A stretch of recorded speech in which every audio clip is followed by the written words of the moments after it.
तर गरु कर्म कधी करू नका तुम्ही. गरु कर्म म्हणजे 5. हे 5 गरु कर्म आहेत. एक, आईचा खून. आपल्या आईचा खून किंवा आईला रागात बोलणं, चिडून बोलणं, मागं फिरून बोलणं, उद्धटवाणी बोलणं, तिला अपशब्द बोलणं, बापाचा खून.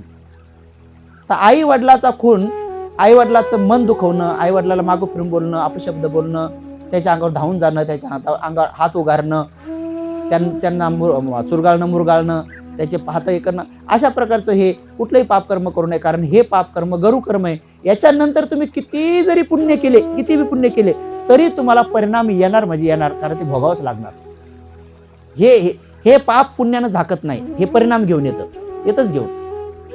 बाकीचे पाप असे आहेत की ते झाकल्या जातात, पुजल्या जातात. झाकल्या जातात म्हणजे परिणाम तर ते पण घेऊन येतात. कोणतं कर्म केलं, एकदा कर्म केलं त्याचा अर्थ काय होतो, कर्म केलं म्हणजे ते जमिनीत पेरल्या गेलं. आता त्याचा स्वभाव आहे की ते उगवणारच आहे. फक्त फरक एवढाच आहे, ते उगवण त्याला पुढं फळं नाही लागणार, झाड उगवणं नष्ट होऊन जाईल पहिल. काही झाडं असे की उगवतात आणि भरपूर फुलं देतात म्हणजे दुःख देत राहतात. म्हणून तुम्ही कंटिन्यू फळं देणारे दुःखाचे झाडं नका लावू. तर काय करा, आईचा खून केल्यानंतर, वडिलाचा खून केल्यानंतर गरु कर्म होते. आणखी एक कर्म आहे, अरहंताचा खून करणं. अरहंत भिक्खूने भिक्षुणीचा जर खून केला तर गरु कर्म होते.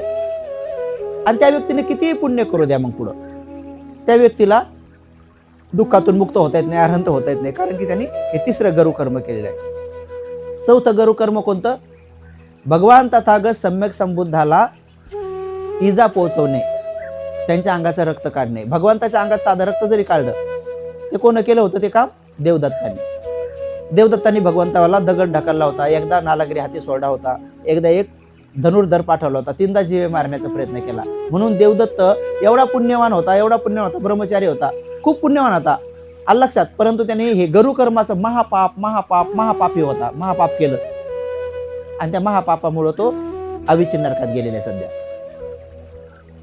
म्हणून गरु कर्मामध्ये हे 4थं गरु कर्म, एक आहे आईचा खून, वडिलाचा खून, त्यानंतर अरहंताचा खून, भगवंताच्या अंगाला इजा पोहोचवणे, आणि भिक्खू संघामध्ये फूट पाडणे. जे लोक भिक्खू संघामध्ये फूट पाडतात, भिक्खू संघाला फोडतात, खोटं नाटं बोलून याची चुगली त्याला, त्याची चुगली त्याला, याची ताडी त्याला, आणि संघामध्ये भेद करतात, भेद करून संघामध्ये कलह उत्पन्न करून देतात, तर ते एक गरु कर्म आहे. तो माणूस कधी अरहंत होत नाही.